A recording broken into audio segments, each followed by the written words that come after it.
जय हिंद दोस्तों, आप सभी का स्वागत है आपके YouTube चैनल परीक्षा वाला में। आज की वीडियो में हम बात करने वाले हैं 22 अक्टूबर 2024 से बनने वाले महत्वपूर्ण करंट अफेयर्स के क्वेश्चन, जो सभी प्रतियोगी परीक्षाओं के लिए महत्वपूर्ण होने वाले हैं। तो बिना देरी किए हम शुरू करते हैं आज की वीडियो को। सबसे पहले कर लेते हैं कल की क्वेश्चन का रिविजन। अंतर्राष्ट्रीय सौर गठबंधन सभा का 7वां सत्र कहाँ आयोजित किया गया? तो नई दिल्ली में इसको आयोजित किया जाएगा। 9000 टेस्ट रन बनाने वाले चौथे भारतीय कौन बन चुके हैं? तो इसका राइट आंसर है Virat Kohli. Senior IPS officer Ajay Singh को किस राज्य का डीजीपी बनाया गया? तो झारखंड का डीजीपी बनाया गया है। राष्ट्रीय महिला आयोग का नया अध्यक्ष किसे नियुक्त किया गया है? तो विजया किशोर रहाटकर को नियुक्त किया गया। हाल ही में जारी वैश्विक भूखमरी सूचकांक 2024 में भारत किस स्थान पर रहा है? तो 105वें स्थान पर रहा है। सुप्रीम कोर्ट नई दिल्ली में स्थापित न्याय की देवी की नई मूर्ति बनाने वाले शिल्पकार कौन थे? तो विनोद गोस्वामी इसका राइट आंसर है। दिल्ली कैपिटल और प्रिटोरिया कैपिटल जैसी टीमों को देखरेख के लिए करने वाले JSW स्पोर्ट में क्रिकेट निदेशक के रूप में किसे नियुक्त किया गया? तो सौरव गांगुली इसका राइट आंसर है। महर्षि वाल्मीकि जयंती के अवसर पर किस राज्यों में सभी आवासीय विद्यालयों का नाम बदलकर महर्षि वाल्मीकि आवासीय विद्यालय कर दिया गया? तो कर्नाटक इसका राइट आंसर है। वैश्विक मानवीय कार्यों के लिए जोहान्सबर्ग 2024 कॉन्शियस कंपनी अवार्ड से किसे सम्मानित किया गया? तो मोहन जी को सम्मानित किया गया। हाल ही में महिला T20 वर्ल्ड कप 2024 का खिताब किसने जीता? तो न्यूजीलैंड ने जीता है, इसका राइट आंसर है। अब देखते हैं आज के क्वेश्चन को। आज का पहला जो क्वेश्चन है, इंडोनेशिया के 8वें राष्ट्रपति कौन बने हैं? तो इसका राइट आंसर है ऑप्शन नंबर बी, इसका राइट आंसर हो जाएगा प्रबोवो सुबियांतो। ये बने हैं इंडोनेशिया के 8वें राष्ट्रपति। ऑप्शन नंबर बी इसका राइट आंसर हो जाएगा। बात करें इंडोनेशिया के 8वें राष्ट्रपति जो हैं प्रबोवो सुबियांतो ने जोको विडोडो का स्थान लिया है, जो 2 बार का 10 साल का कार्यकाल समाप्त हो गया है इनका। ये 2 बार राष्ट्रपति रह चुके हैं इंडोनेशिया के जोको विडोडो। इनका स्थान ले लिए हैं प्रबोवो सुबियांतो, अब बन गए हैं इंडोनेशिया के 8वें राष्ट्रपति। इंडोनेशिया के राष्ट्रपति का कार्यकाल 5 वर्ष का होता है और एक व्यक्ति केवल 2 कार्यकाल के लिए ही राष्ट्रपति रह सकता है। जिब्रान सकाबुकिंग कराका, जिन्होंने इंडोनेशिया के उपराष्ट्रपति के रूप में शपथ ली, जोको विडोडो के पुत्र हैं। जो ये दोस्तों जिब्रान सकाबुमिंग राका जो हैं, ये जोको विडोडो के पुत्र हैं। इंडोनेशिया के उपराष्ट्रपति का कार्यकाल भी 5 वर्ष का होता है। अब बात करते हैं अगले क्वेश्चन की। तो अगला क्वेश्चन है, टेस्ट क्रिकेट में सबसे कम गेंद में 300 विकेट लेने वाले गेंदबाज कौन बने हैं? तो इसका राइट आंसर है ऑप्शन नंबर 1 कागिसो रबाडा, इसका राइट आंसर हो जाएगा। ये टेस्ट क्रिकेट में सबसे कम गेंद में 300 विकेट लेने वाले गेंदबाज बन चुके हैं। ऑप्शन नंबर ए इसका राइट आंसर हो जाएगा। बात करें दक्षिण अफ्रीका के तेज गेंदबाज कागिसो रबाडा ने इतिहास रचते हुए टेस्ट क्रिकेट में सबसे कम गेंद में 300 विकेट लेने वाले गेंदबाज बन गए हैं। कागिसो रबाडा ने जब अपना 300वां टेस्ट विकेट लिया तब उन्होंने 11,817 बॉल फेंकी थी। इससे पहले यह रिकॉर्ड पाकिस्तान की वकार यूनिस के नाम था। उन्होंने 12,602 बॉल पर यह कारनामा किया था। बात करें अब अगले क्वेश्चन की। तो अगला क्वेश्चन जो है, इंडियन चैम्बर ऑफ कॉमर्स का नया अध्यक्ष किसे नियुक्त किया गया? तो इसका राइट आंसर हो जाएगा option number D, Abhyudaya Jindal को इंडियन चैम्बर ऑफ कॉमर्स का नया अध्यक्ष नियुक्त किया गया है, अभ्युदय जिंदल को। बात करें राष्ट्रीय व्यापार संघ Indian chambers of commerce ICC के नए अध्यक्ष के रूप में अभ्युदय जिंदल को नियुक्त किया गया है, इसका राइट आंसर है। अब बात करते हैं अगले क्वेश्चन की। तो अगला क्वेश्चन है, हाल ही में महिला T20 वर्ल्ड कप का खिताब किसने जीता? तो इसका राइट आंसर हो जाएगा न्यूजीलैंड। ऑप्शन नंबर बी इसका राइट आंसर हो जाएगा। न्यूजीलैंड ने साउथ अफ्रीका को हराकर यह खिताब अपने नाम हासिल किया है।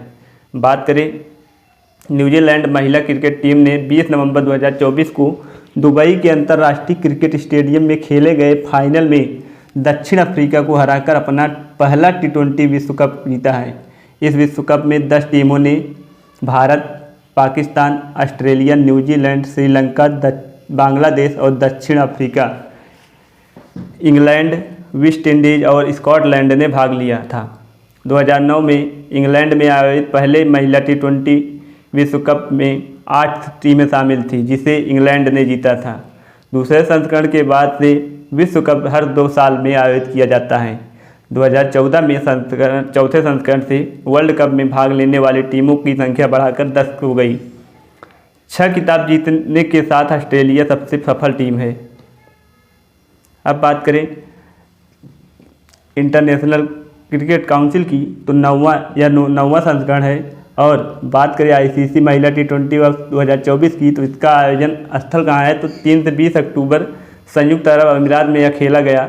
संस्करण की बात करें तो यह 9वां संस्करण है। विजेता कौन है तो न्यूजीलैंड इसका विजेता है। उप विजेता की बात करें तो दक्षिण अफ्रीका इसका उप विजेता है। प्लेयर ऑफ द सीरीज और प्लेयर ऑफ द मैच किसे दिया गया तो अमेलिया केयर को न्यूजीलैंड की है, इनको दिया गया। सर्वाधिक रन लौरा ओल्टास को जो 223 रन बनाए हैं इनको दिया गया है, दक्षिण अफ्रीका के रहने वाले हैं। सर्वाधिक विकेट लेने वाले अमेलिया केयर हैं, ये 15 विकेट लिए हैं, न्यूजीलैंड के रहने वाले। पहला संस्करण जो कि 2009 में खेला गया था, यहाँ का विजेता जो कौन था तो इंग्लैंड पहला विजेता था। सबसे सफल टीम कौन थे तो ऑस्ट्रेलिया सबसे सफल टीम है। अब बात करते हैं अगले क्वेश्चन की। तो अगला क्वेश्चन जो है, प्रधानमंत्री नरेंद्र मोदी ने किस शहर में आरजे शंकरा आई अस्पताल का उद्घाटन किया तो इसका राइट आंसर हो जाएगा ऑप्शन नंबर सी, वाराणसी में आरजे शंकरा आई हॉस्पिटल का उद्घाटन किया गया, जिस प्रधानमंत्री मोदी जी के द्वारा इसका उद्घाटन किया गया। बात करें आरजे शंकरा अस्पताल जो कि प्रधानमंत्री नरेंद्र मोदी ने वाराणसी में इसका उद्घाटन किया और जो नेत्र चिकित्सा क्षेत्र में विशेष सेवाएं प्रदान करेगा। यह नेत्र चिकित्सा हॉस्पिटल है, यह उद्घाटन इसका किया गया। इस अस्पताल से लोगों को अत्याधुनिक नेत्र उपचार सेवाएं उपलब्ध करें होगी। बात करें भारत के प्रमुख संग्रहालय की तो वैदिक 3D संग्रहालय जो कि वाराणसी में है और देश का पहला हिंदी साहित्य संग्रहालय ये भी वाराणसी में स्थित है। बंजारा विरासत संग्रहालय कहाँ पर है, महाराष्ट्र के वासी में स्थित है। भारत का जो पहला समुद्री संग्रहालय है यह लोथल जो कि गुजरात में स्थित है, यहाँ पर है। भारत का पहला संविधान संग्रहालय कहाँ पर है तो हरियाणा में भारत का पहला संविधान संग्रहालय है। भारत का जो पहला चंदन संग्रहालय है यह कहाँ पर है, कर्नाटक में। और भारत का जो पहला रेल संग्रहालय है यह दिल्ली में स्थित है। और बात करें वाराणसी को एससीओ की राजधानी कहा जाए, पहली सांस्कृतिक राजधानी है एससीओ की, वाराणसी सांस्कृतिक राजधानी, एससीओ की सांस्कृतिक राजधानी है। अब बात करते हैं अगले क्वेश्चन की। तो अगला क्वेश्चन है, अक्टूबर 2024 में भारत तुर्की मित्रता संघ ITFA का उद्घाटन कहाँ किया गया तो इसका राइट आंसर हो जाएगा ऑप्शन नंबर सी, हैदराबाद में इसका उद्घाटन किया गया भारत तुर्की मित्रता संघ का। बात करें अक्टूबर 2024 में भारत तुर्की मित्रता संघ का उद्घाटन हैदराबाद में किया गया, जिसका उद्देश्य भारत और तुर्की के बीच आर्थिक, सांस्कृतिक, पर्यटन, विज्ञान और प्रौद्योगिकी और शिक्षा के क्षेत्र में सहयोग को बढ़ावा देना। हैदराबाद में आसफ जाही वंश के 300 वर्ष और तुर्की में ओटोमन सल्तनत के खलीफा के उन्मूलन के 100 वर्ष पूरे हुए। हैदराबाद जो है भारत का पहला कृषि डाटा एक्सचेंज है। देश का पहला गोल्ड ATM यहीं पर खोला गया हैदराबाद में। भारत तुर्की मैत्री संघ की स्थापना यहीं पर की गई। हेल्थवे देश का पहला रूफ टॉप साइकिलिंग ट्रैक है, यहीं पर है। विंग्स इंडिया का उद्घाटन यहीं पर किया गया हैदराबाद में। बात करें देश का जो पहला डॉग पार्क है कहाँ खोला गया तो हैदराबाद में खोला गया। अब बात करते हैं अगले क्वेश्चन की। तो अगला क्वेश्चन हो जाता है, भारत और किस देश ने द्विपक्षीय नौसैनिक अभ्यास नसीम अल बहर का आयोजन किया तो इसका राइट आंसर हो जाएगा ऑप्शन नंबर ए, इसका राइट आंसर हो जाएगा ओमान में आयोजित किया गया। भारत और ओमान के बीच द्विपक्षीय नौसैनिक अभ्यास जो नसीम अल बहर है इसका आयोजन भारत और ओमान के बीच किया गया। ऑप्शन नंबर ए इसका राइट आंसर हो जाएगा। बात करें भारतीय नौसेना और ओमान की रॉयल नौसेना का समुद्री अभ्यास नसीम अल बहर 13 से 18 अक्टूबर 2024 तक गोवा के तट पर रॉयल नेवी ऑफ ओमान पोत अलसीब के साथ आयोजित किया गया। इस अभ्यास में INS त्रिकंद और डोर्नियर समुद्री गश्ती विमान ने भाग लिया। बात करें ओमान की तो ओमान की राजधानी मस्कट ओमान की राजधानी हो जाती है, ओमान की राजधानी मस्कट हो जाती है और मुद्रा जो है ओमानी रियाल यहाँ की मुद्रा है। सुल्तान की बात करें तो हैथम बिन तारिफ यहाँ के सुल्तान हैं। बात करें अब महत्वपूर्ण अभ्यास की तो बोंगो सागर जो अभ्यास है यह भारत और बांग्लादेश के बीच हुआ। युद्ध अभ्यास जो है भारत और अमेरिका के बीच हुआ। इंद्र युद्ध अभ्यास जो है भारत और रूस के बीच हुआ। सूर्य किरण युद्धाभ्यास जो है भारत और नेपाल के बीच हुआ। धर्म गॉर्जियन अभ्यास भारत और जापान के बीच। गरुड़ अभ्यास भारत और फ्रांस के बीच। जिमेक्स युद्धाभ्यास जो है भारत और जापान के बीच। वरुण अभ्यास भारत और फ्रांस के बीच। सिन्यू मैत्री अभ्यास जो कि भारत और जापान के बीच हुआ है। शक्ति अभ्यास भारत और फ्रांस के बीच। वीर गार्जियन अभ्यास यह बहुत महत्वपूर्ण हो जाता है। वीर गार्जियन अभ्यास भारत और जापान में यह पहली बार जनवरी 2023 में हुआ। मैत्री युद्धाभ्यास भारत और थाईलैंड के बीच हुआ है यह अभ्यास। अब बात करते हैं अगले क्वेश्चन की। तो अगला क्वेश्चन जो है, कटी बिहू महोत्सव का आयोजन कहाँ किया गया? तो इसका राइट आंसर हो जाएगा ऑप्शन नंबर सी, इसका राइट आंसर हो जाएगा असम में। यह एक फसल की कटाई के उपलक्ष्य में यह महोत्सव मनाया जाता है, कटी बिहू महोत्सव, जो कि कहाँ मनाया जाता है? असम में मनाया जाता है। बात करें कटी बिहू या कोंगाली बिहू असमिया कैलेंडर के मुताबिक काटी महीने की पहली दिन मनाया जाता है, अर्थात यह त्यौहार अक्टूबर के मध्य में आता है। यह दोस्तों कार्तिक है, अक्टूबर के मध्य में आता है। यह त्यौहार धान के पौधे के स्थान परिवर्तन के समय मनाया जाता है। यह असम में बुआई के मौसम की शुरुआत का प्रतीक है। अब बात करें असम की, तो असम की राजधानी दिसपुर और यहाँ के मुख्यमंत्री हेमंत बिस्वा शर्मा यहाँ के मुख्यमंत्री हो जाते हैं। गवर्नर की बात करें तो गुलाब चंद्र कटारिया यहाँ के गवर्नर हैं। असम के करंट अफेयर्स रिलेटेड बात करें तो मुख्यमंत्री शर्मा जो हैं इन्होंने कक्षा 11 से स्नातकोत्तर तक की छात्राओं के लिए वजीफ़ा की शुरुआत दिया। और बात करें प्रधानमंत्री नरेंद्र मोदी ने असम में ऑयल इंडिया लिमिटेड द्वारा 4 कंप्रेस संपीडित बायोगैस सीएनजी प्लांट का निर्माण का शुभारंभ किया गया। यूनेस्को की विश्व विरासत सूची में ऐतिहासिक जो मोइदम है इसको शामिल किया गया है, यह असम में है। असम राइफल्स के नए महानिदेशक के रूप में किसने कार्यभार संभाला है? तो विकास लखेरा इन्होंने पदभार संभाला। DRIMS disaster reporting and information management system आपदा रिपोर्टिंग और सूचना प्रबंधन प्रणाली असम के राज्य परिवहन निगम ने भारत की पहली 100% भारत टैक्सीज की शुरुआत की। असम ने मुस्लिम विवाह और तलाक पंजीकरण अधिनियम 1935 को निरस्त किया। यह महत्वपूर्ण क्वेश्चन बन जाता है कि असम ने मुस्लिम विवाह और तलाक पंजीकरण अधिनियम 1935 को निरस्त कर दिया है। अब बात करते हैं अगले क्वेश्चन की। तो अगला क्वेश्चन हो जाता है, किस राज्य में मिशन वसुंधरा 3.0 का लॉन्च किया गया?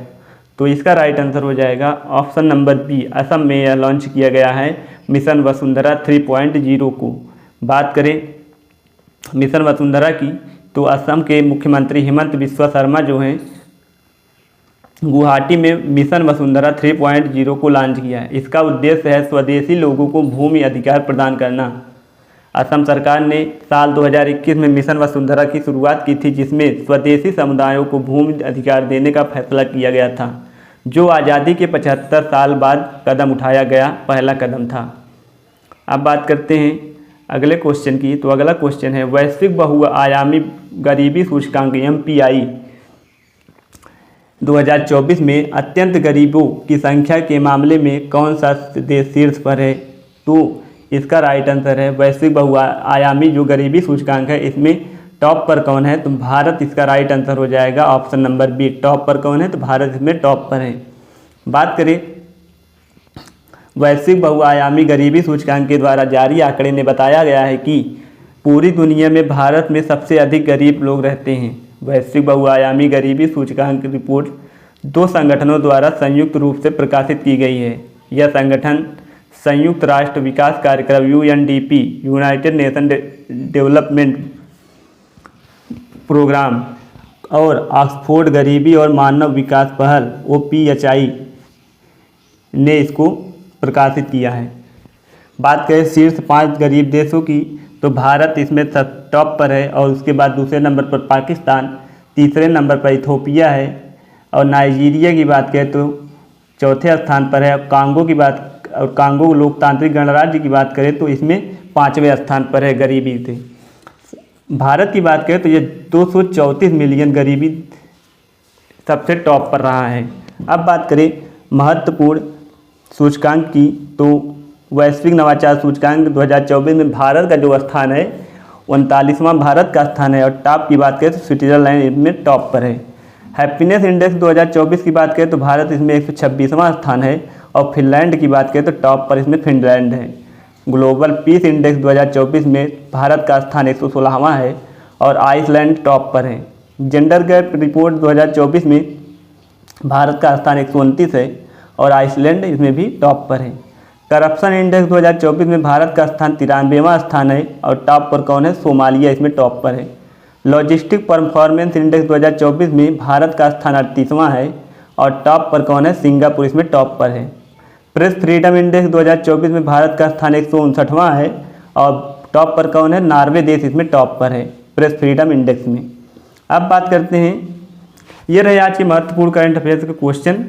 कल का प्रश्न था दोस्तों, हाल ही में चर्चा में रही लिटिल प्रेस्पा झील कहाँ स्थित है? तो इसका राइट आंसर है अल्बानिया और ग्रीस में स्थित है। इस सीमा पर स्थित है, अल्बानिया और ग्रीस की सीमा पर स्थित है लिटिल प्रेस्पा झील, इसका राइट आंसर हो जाएगा। और आज का प्रश्न जो है, उस्ताद अलाउद्दीन खां महोत्सव का आयोजन मध्य प्रदेश के किस शहर में किया गया? इसका राइट आंसर आप कमेंट बॉक्स में जरूर दीजिएगा और चैनल पर नए हैं तो चैनल को सब्सक्राइब कर लें। मिलते हैं अगली वीडियो में, तब तक के लिए जय हिंद।